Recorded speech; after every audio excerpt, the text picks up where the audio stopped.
Oui, ces fameux souvenirs que tu as de ton enfance avec ta famille ou tout autre souvenir qui ont pu laisser des traces. Je suis Mickaël Marguerite, praticien en soins énergétiques et également médium, puisque je canalise des messages, des guides. Je souhaite aujourd'hui vous partager cette vidéo avec un thème qui pourrait changer votre perception et vous permettre d'évoluer. Alors on y va.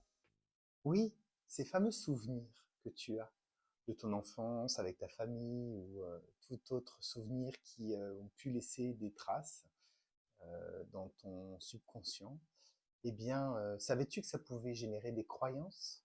En effet, les souvenirs, quand on est enfant, sont basés sur notre perception d'enfant. Et à ce titre-là, eh bien, on a parfois une perception, entre guillemets, erronée des choses. Et on peut intégrer des choses comme vraies, qui peuvent être plutôt bénéfiques pour soi, et d'autres qu'on peut croire comme vraies également, mais qui peuvent être très néfastes. Et ça, on s'en rend compte, bien sûr, en grandissant, en devenant adulte, à la condition que notre conscience s'aiguise et qu'on commence à repérer les éléments qui sont néfastes pour nous.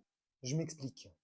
Par exemple, si vous avez eu des informations positives de vos parents, entre autres, tu as du courage, tu es une belle personne.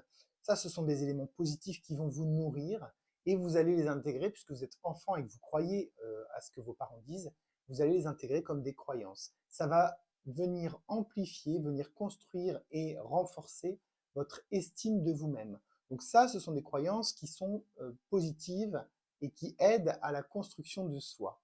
D'autres croyances, néanmoins, ont un effet inverse. En effet, quand quelqu'un vous dit par exemple « tu es méchant », eh bien si l'enfant l'intègre comme une croyance pour lui-même, comme une vérité entre guillemets, eh bien il va intégrer le fait qu'il puisse avoir des moments où il est méchant. Et quand il va par la suite plus tard, quand il sera adulte, dire par exemple une vérité à quelqu'un, même si elle est dite de façon respectueuse, il va hésiter à dire cette vérité. Parce que pour lui, dire une vérité égale méchanceté.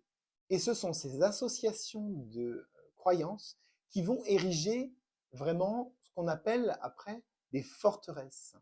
Ce sont des forteresses qui vous sécurisent, certes, mais qui vont également engendrer un manque de vie, puisque vous ne pourrez plus être vous-même dans la mesure où ces croyances intégrées, profondément associées, qui créent des forteresses, eh bien, comme vous le savez, une forteresse, c'est renforcé et vous n'accédez plus à qui vous êtes au fond de vous-même et donc à la lumière, à votre soi profond et à l'amour en vous. Pourtant, dire la vérité, dire ce qu'on ressent, c'est pas méchant en soi dans la mesure où c'est ce que nous ressentons et que ça nous touche. Ce que vous êtes invité à faire pour pouvoir repérer ces croyances, eh bien c'est dans votre quotidien d'être sans arrêt à l'affût de ce qui peut vous empêcher d'être vous-même, vous empêcher d'oser faire quelque chose, vous empêcher de vous exprimer. Quand vous manquez de confiance en vous, d'où ça vient? Quelqu'un vous a-t-il dit quand vous étiez jeune sur un élément précis, tu es incapable, voulant simplement dire qu'à ce moment, vous n'étiez pas apte parce que vous manquiez d'apprentissage, vous manquiez d'expérience et donc vous n'avez pas pu aguerrir cette facette de vous à ce moment-là.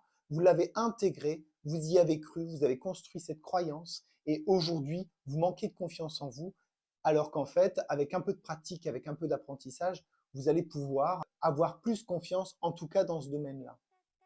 Surtout, n'hésite pas à liker, partager et abonne-toi à ce compte de façon à recevoir les futures vidéos inspirantes à venir.